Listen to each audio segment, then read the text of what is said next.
یا باید قلق استفاده کنی؟ نه، اول 3 دانه قلق میگیره، هر قلق که میگیره 3 دانه قلق میگیره، 3 دفعه ناتاینا کلکوثر میخونه. او قاری صاحب توی از اسلام چی جور کردی؟ آره قلق ما نداریم، ما تایلت داریم، کاغذ تشناب داریم. شما خب از این خاطر میگم شما مولدین هستین، شما برادر کاغذ تشناب خودش گناه داره. کاغذ تشناب چیزی نیست که آدم باید زمان مسلمان اصلی امروز قلق استفاده میکنه. شما در کدام جای زندگی میکنین از برای خدا خواهی می خاطر که اسلام بدنام شده؟ اوه الهی دوم الهی.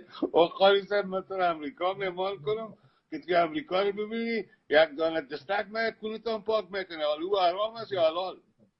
یا خو اینمی کارا حرام است برادر محترم. شما باید قلق ببرین. قلق نشینته. حالا شما دمی بسته امریکا قلق نمیافین، این دیوال قلقی نیست که شما استفاده کنید.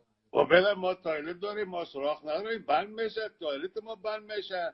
عوض دستمال دست است، دستکشای پلاستیکی است، یک دست دیگه است. میخوایی دست خودت کار نیست، یک قطعه هم میتید، یک ملم هم میکنید. آدم باز اوقات فکر میکنه که نشه کنی باشم.